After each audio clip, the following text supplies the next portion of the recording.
ทักทาย FC สวัสดีและสบายดีเด้อพี่น้องเด้อเนาะพี่น้องเอ่ยเป็นจังไดเหตุการณ์เนาะหลังจากที่ว่าตูซิดกลับมาแต่บ้านน้องมะนาวเนาะหรือว่ากลับมาแต่เฮือนน้องมะนาวเปิดใจคุยกันเนาะคุยกับแม่น้องมะนาวเรื่องที่ตีน้องมะนาวตั้งแต่เด็กน้อยพูดแหละพี่น้องเอ่ยเนาะ โมนาเสื้อพี่น้องตูซิดกลับมาห่อเทือนถูกรอบกัดพี่น้องเอ่ยเนาะตูซิดถือกัดพี่น้องเลยถือไปยังกัดไปเบิ่งไปส้มน้ำกันเลยในคลิปนะพี่น้องเนาะสำหรับเรื่องน้องมะนาวนี่กาหลายคนก็คือจะเข้าใจเนาะและก็ฮู้ว่าเป็นอย่างน้องมะนาวคืออาฆาตเมโบมักเมตอนเรื่องที่ผ่านมาแรกๆเนาะเพราะว่าเป็นแบบนี้นี่เองพี่น้องเลยเนาะ แต่ทุกครั้งว่าเข้าใจเมเพิ่นก็ฮักแพงน้องมะนาวน้องมะนาวก็ดื้อกับเมแน่เนาะพี่น้องเอ้ยก็เป็นธรรมดาทุกคำก็เข้าใจทุกคำหูว่าเป็นอะไรเรื่องราวเนาะเป็นยังแม่คือบตีน้องแอมกับน้องเตอเพราะว่าน้องเตอน้องแอมเนี่ยเวลาแม่โมโหแม่อยากให้นี่น้องเตอน้องแอมหนีได้เลยอย่างหนีเลยเนาะแต่เวลาแม่ให้น้องมะนาวน้องมะนาวบนหนีได้พี่น้องทำหน้าเฉยนิ่งๆซื่อๆแห้งยั่วอารมณ์แม่พี่น้องเลยเนาะ เอาไปเบิ่งไปชมคลิปกันเลยกันได้เวียในงานใช่กับมากับเบิ้งมาลิ้นก็ได้คือมาลิ้นไม้กับชาวว่ามันใกล้สมือสิคำกับเมื่อกับบ่ให้เวลายบนได้เลยไม่ได้เบะใช่ล้างมือเลยเชื่อเมื่อหอดเฮือนยันคำมีบ่แน่กินมื้อแรงนี่บ่มีไอ้แดงมักทั่วให้ได้เด้อพอได้เมื่อต่ำ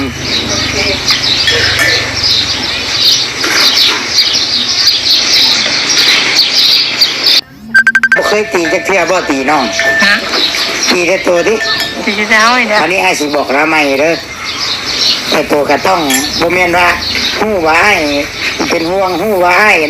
ส่วนคนปกป้องกับอย่าดื้อไดอย่าดื้อไดบ่แม่นว่าฮู้ว่าFCฮู้ว่ารักผู้ใหญ่ปกป้องแหละใช่ลูกเราไม่ได้ว่าเราไม่ได้จมน้ำหลังว่าไอ้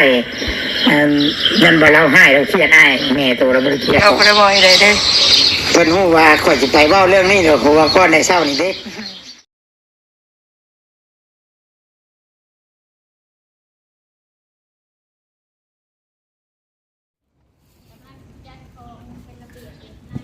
กับทักทายสบายดีและสวัสดี FC พ่อแม่พี่น้องหมู่เพื่อนเบอร์ทุกคนทุกท่าน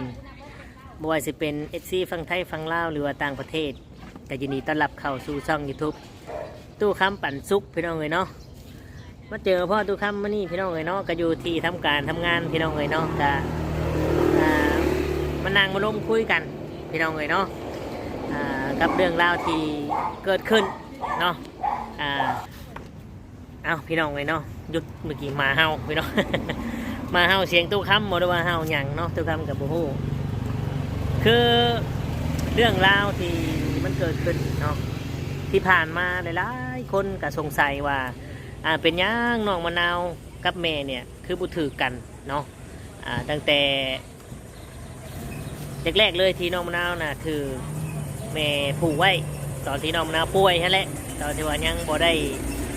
ดีแต่ว่ายังบ่ได้เป็นคนเท่าสมือนี้เนาะน้องมะนาวเนี่ยรู้สึกน้อยใจเนาะและอาฆาตสั่งแม่เนาะว่าแม่เนี่ยเป็นยังคือตีแต่เพิ่นคือให้แต่เพิ่นทั้งที่น้องสองคนนั่นน่ะบ่เคยตีเลยเนาะและมื้อนี้คลิปที่เฮาลงไปนั่นแม่น้องมะนาวก็เป็นคนเว้าเองว่าบ่เคยตีอีหลีเนาะเป็นยังพี่น้องคือว่าบ่เคยตีเพราะว่าสองคนนั่นน่ะเขาฉลาดเนาะและเขาฮู้ว่าแม่น่ะเป็นคนแนวใดอารมณ์ห้อนแบบใดเนาะน้องเตอน้องแอมเนี่ยเลือกที่จะย่างนี้ในเหตุการณ์ตอนที่แม่อยากให้เนาะมันก็เลยบ่ได้เกิดปะทะแม่ตีบ่มีเนาะแต่น้องมะนาวนี่แม่เว้านี่เซยอยู่เนาะเซยดังเซยแม่ก็เลยกลายเป็นแบบว่าเหมือนเยาะเย้ยเนาะก็เลยจับไม้กับทันไม้กับตีเนาะแต่แม่น้องมะนาวเพิ่นก็ได้สัญญากับ FC แล้วก็สัญญากับตู้ซิดเนาะว่าจะบ่ทำลายหรือบ่ตีน้องมะนาวแล้ว และให้น้องมะนาวสัญญาคือกัน แล้วก็บอกน้องมะนาวคือกันว่าต่อไปเนี่ยน้องมะนาวน่ะจะเป็นแม่คนเป็นแม่หรือมีลูกมีผัวเป็นครอบครัวแล้วการไปลิ่นการไปกับสังคมก็ให้ไปเป็นเวียกเป็นงานเนาะให้บอกน้องมะนาวแบบนี้ถามว่าถ้าว่าบ่ให้ไปใส่เลยมันก็บ่ได้ทุกคนต้องการความอิสระภาพเนาะทุกคนต้องการอยู่แล้วถ้าเมื่อใดถูกกักขังถูกนงเหนียวถูกบังคับถูกบ่ให้ไปใส่กักบริเวณเนี่ยมันจะทำให้ความเครียดความดันขึ้นเนาะเพราะฉะนั้นทุกคำฝากถึงน้องมะนาวว่าบอกน้องมะนาวว่าที่แม่ห้ามนะโมเมนต์ว่าบ่อยากให้ไปแม่ห้ามนะให้ไปเป็นเวียกเป็นงานและไปให้เป็นเวลาเพราะว่าเฮากะมีครอบครัวเป็นผู้ใหญ่แล้วคือสิไปนะเนาะมีการเกี่ยวข้าวเกี่ยวน้ำถ้าว่าไปลิ่นกลางบ้านห้านหญ้ากะไปให้เป็นเวลาถ้าไปพบหมู่พบพวกที่คุยนัวคุยหวานกะเอาเฮ้ยเฮาขอตัวไปนะเกี่ยวข้าวเกี่ยวน้ำก่อนเด้อมีเวียกไว้มือหน้ามือในว่างเวียกบ่มีเวียกเลยเฮาจังมาคุยกันเนี่ยให้น้องมะนาวเนี่ยบอกกับหมู่กับพวกกลางบ้านสังคมเดี๋ยวนี้ถ้าว่าไปลิ้นอันนั้นเนาะพี่น้องเนาะตู้คำก็ฝากถึงน้องมะนาวแบบนี้พี่น้องเลยเพราะว่าถ้าว่าสิบังคับบ่ให้น้องมะนาวไปใส่เลยนี่มันเป็นไปบ่ได้มันจะทำให้น้องเครียดและเป็นโรคซึมเศร้าได้ทุกสิ่งทุกอย่างที่น้องมะนาวเป็นอยู่ทุกมือที่มาถึงปัจจุบันนี้เนี่ยตู้คำคิดว่าเป็นเพราะอย่างนี้แหละพ่อแม่ตีและแม่บ่ให้ความสำคัญแม่ให้ความสำคัญที่ผิดแม่ความสัมพันธ์ที่บ่ถูกเนาะน้องมะนาวเลยคิดว่าโอ้แม่นี่หักลูกบ่ซ้ำกันเด้ที่จริงนะแม่นะหักแพงคนที่ถูกแม่ตีเนี่ยสำหรับตัวตู้คำเองเนี่ยตู้คำคิดว่าเพิ่นนะหักแพงเฮาได้หักแพงเฮากว่าครูที่บ่ถูกตีอีกเนาะนี่คือในมุมมองของตู้คำเองนะจริงบุจริงกะเอาผู้ใดเป็นพ่อเป็นแม่กะคอมเมนต์เข้ามาว่าแม่นบ่การที่แม่ตีลูกพ่อตีลูกเนี่ยคือการหักแพงอยากให้ลูกเข้มแข็งอยากให้ลูกเป็นคนหู้ผู้ดีเนาะบ่มีพ่อแม่คนใดดอกอยากให้ลูกซัวอยากให้ลูกเป็นคนบ่ดีบ่อยากให้ลูกเป็นคนดีมันบ่มีดอกพี่น้องเอ้ยเนาะทุกคำเสื่อนั่นแต่คนเฮาน่ะย่อมมีการผิดพลาดย่อมมีการล่มและถึงจะเจริญเติบโตได้เนาะถ้าคนเฮาบ่ล้มบ่เจ็บบ่มีการผิดพลาดบ่มีการเจริญเติบโตและบ่มีศักยภาพที่แบบว่าความคิดที่เป็นผู้ใหญ่เนาะตู้คำเนี่ยล้มลุกคุกคานมา 2-3 เทื่อแล้วเนาะจึงได้ฮู้กับอายุมันก็เริ่มครึ่งคนแล้วจะสร้างจะซามันก็อยู่ในยุคที่แบบว่าหาเงินหาคำยากอยู่ในยุคเศรษฐกิจบดีแล้วนี่แหละคือเขาคิดได้แล้วเขาก็ต้องสู้ต้องอดทนต่อไปเนาะพี่น้องถ้าเขาคิดได้เขาหู้โตตั้งแต่อายุ14-15โอ้ยป่านนี้เขากับคือสิบุแบบนี้ก็มีเงินมีคำสั่งเนื้อสั่งตัวแล้วแม่นว่าพี่น้องแต่มันกระบอทุกคนเสมอไปบางคนเนี่ยก็มีการศึกษาที่ดีมีความรู้ที่ดีและคิดได้รู้เห็นผ่านโลกมากมายกับสร้างครอบครัวก่อนจะเดินเติบโตเหตุธุรกิจไปในทางที่เข้ากับดวงกับโชคชะตากะร่ำรวยไว้พี่น้องเลยเนาะเอาคลิปนี้ก็ฝากถึงน้องมะนาวกับแม่เนาะว่าทุกคนเข้าใจโดยเฉพาะตัวคำในเข้าใจด้วยว่าทุกสิ่งทุกอย่างที่เกิดมันเป็นนั่นใดเพราะว่าทางครอบครัวน้องมะนาวกับเปรียบดังเหมือนขี้มขาเดียวเนาะเปรียบเหมือนดังขี้มขาเดียวเป็นครอบครัวที่บสมบูรณ์แบบ ผมมีเสาหลักนะเนาะน้องเตอกับพึ่งชิไงถ้าบอกจะเอาน้องเตอเป็นเสาหลักคือลูกผู้ชายกับหาชิไงบุกี่ปีเนาะโอเคพี่น้องเดี๋ยวตู้คำจะพาไปเบิ่งไปชมคลิปทางตู้ซิดกับน้องมะนาวไปคุยกันมื้อนี้พี่น้องเลยเนาะแต่ว่าเหตุการณ์หลังจากที่ตู้ซิดไปคุยเปิดใจกับแม่น้องมะนาวหลังจากกลับมาน้องมะนาวมาเด่นตู้ซิดก็เลยได้คุยได้ลมนำตู้ซิดถือรอบกัดพี่น้องเลยเนาะโอ้ตู้ซิดถืออย่างกัดไปเบิ่งไปชมน้ำกันกับคลิปนี้พี่น้องเลยก่อนไปก็ขอขอบคุณ FC หลายๆที่เข้ามาเบิ่งมาชมกดไลค์กดแชร์ให้กด Subscribe ขอบคุณในหลายเนาะสำหรับคลิปนี้ไป เป็นจังไดไปเบิ่งผู้ชมคลิปกันเลยพี่น้องเอ้ย แม่ ไม่บ่อยเลย ได้เว้าหยังกันตื้มอยู่บ่หลังจากที่ข่อยมา บ่อยอย่างเลย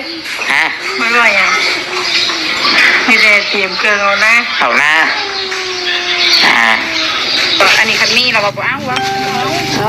เมื่อบัดนี้จะให้คำมืดเราสิครองเราสิให้อีก ไข่ดิบเด้อดิเด้อ ให้แม่กินเลย เมื่อเด้อพี่เด้อ อย่าเว่หันเว่นี่เลยเด้อ ไปดีเด้อ สบายมั้ยนี่สบายไหมบายบายก็เป็นอีกแล้วอันนี้แม่ก็บอกให้ตีลูกก็บอกให้ไปเล่นยังชิมีไปต่อพ่อนี่ชิมีมาแต่เพื่อนอ้ายมานี่ มาตัวนี้เด้อ มากับมา มา มาแต่หน้าบ่ มาตัวไหน มาแต่หน้าแต่มาพี่บอกเล่าอยู่บ่มาสิ อยู่ บอกว่าสิมาพี่ บอกว่าจะไปดิอยู่ป่ะ แหนมเบิดได้บ่แนวกินแหนมเบิดแล้วแดงหรือยัง ไปแล้ว เบิดแล้วจะเกลือได้เชื่อชาผัวมาอีก2 เดือนบ่ เดือนนึง อีกเดือนหนึงเอาผัวมาให้ไปอยู่เถียงหน้าน้อยอยู่เรือนยันอยากไปลินไปหาอยู่ให้อยู่หน้าปลูกผักปลูกหญ้าเด้อ มันมาหน้าคนเนี้ย เลี้ยงงัวเลี้ยงอย่างอยู่หน้าเลี้ยงเป็ดเลี้ยงไก่อยู่หน้าเด้อให้แนะนำเด้อ อยู่คนนะ มันทางสบายหูตามช่วงควงทุกคนมีแต่ตื่นเช้ามากับมาสักไปโทรศัพท์กับเบิ้งนางกับเบิ้งคือในโทรศัพท์ก็ได้โซลาร์เซลล์มีอยู่ซัมโซลาร์เซลล์ไอ้เชื่อมาผู้ใหญ่เพิ่นช่วยอยู่ดอก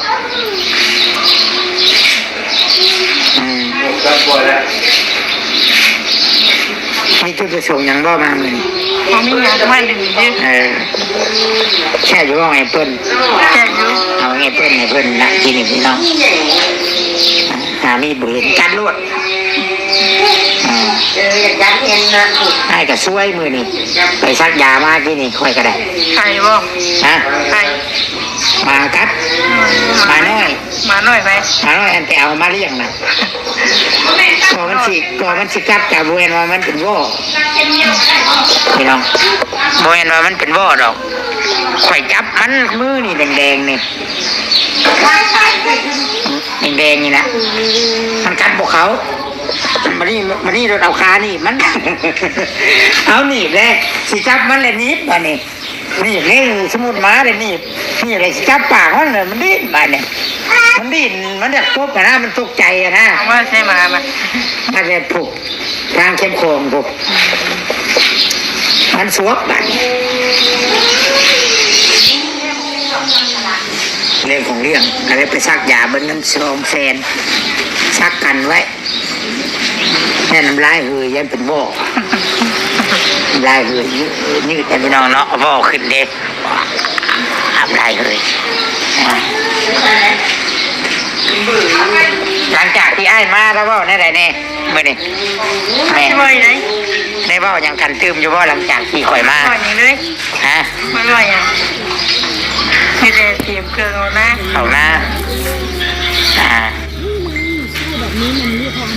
FC ว่าให้เฮ็ดแบบนี้ เคยเฮ็ดอยู่บ่เคยขอโทษขอขมากันเคยอยู่บ่บ่เคย ไม่ได้พิษให้หลายอย่างอยู่พี่น้องที่เกิดขึ้นกับน้องมะนาวที่แรกคิดว่าเรากับบุเป็นแบบนี้ดอกแต่อาจสิถือแม่ตีหลายมากะหลายอันหลายแนวส่งผลกระทบ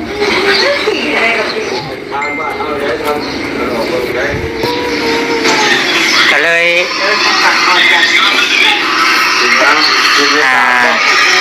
คิดว่าอย่างลืมเลยทีก็เลยว่าน้องมะนาวก็เลยเป็นแบบนี้เสียหลายอันหลายแนว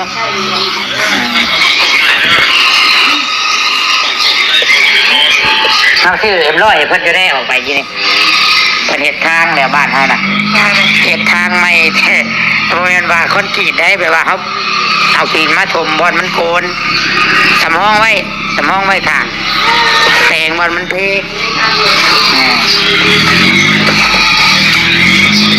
คำให้แม่ตีเฮ็ด อะไรบาทนี่ยายบอก ผมไปดินไกล ช่างหามบ่ให้ไปเลยไม่ได้เลยเนาะ ไปแล้วไปนึง ไปเล็กน้อยหอดโมงสำไรสำนึงเดี๋ยวครับ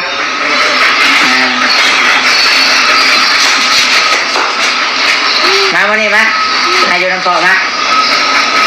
โอ้ไปถึงบ้านเอารถดิเอาหนึ่งรถเอ้ยมะนาวมะนาวมะนาวนี่นะไหนลูกไหน ลงมา ที่ว่าได้ยินข่าวถือกันดีกันก็ดีใจนี่เคยจะคิดจะเถียงกันเด้ออย่าให้ได้ยินอีกเด้อมานี่เด้อมะนาวกับเปลี่ยนคือกันอันนั้นมะนาวก็ได้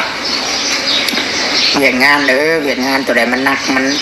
เอาเฮ็ดบ่ได้จ้ะเอากับบ่เฮ็ดแต่ว่าเรื่องไปลินไปหยังกับโทษแล้วว่าให้มานะ ผมกูถาม โอ้มาดีเนาะ จักเอายังมาให้ FC จะได้FC จะได้ถามแล้วเด้อถามแล้วรู้แล้วเอาหยังมาให้ เอายังมาให้นะ แล้วสบายดีลูกนายอยากจบถ้าไม่ได้ว่าเจ้าเป็น FC มะนาวอยู่มะนาวไปเอาให้ดูมันยังน่ะขอบใจแล้วเด้อขอบใจแทนเด้อถูกมะนาวไปครับให้เลย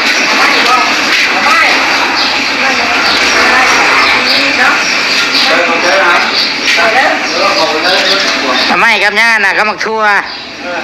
โอ้ยขอบมุกขอบใจอะไรไม่ก็หมักยังหมักนาวพ่อ แล้ว โอ้เบิ่งเดี๋ยวอุ้มลูกฉีดลูกใหม่ก่อนพุ่นเอาไปให้เอ้ยเจ้าได้เวียนในงานใช่ไหม พวกเอามาให้ มากับเบิ้งมาลิ้นก็ได้คือมาลิ้นไม้กับถ้าว่ามันใกล้สมือจุดคำกับเมื่อกับบ่ให้เวลายบนได้เลย ไม่ได้เบะใช่นะเมื่อเลย เชื่อเมื่อหอดเฮือนยันคำมีบ่แน่กินมื้อแรงนี่ บ่มี ให้ไอ้แดงมักทั่วให้นี่เด้อบ่ได้เมื่อต่ำ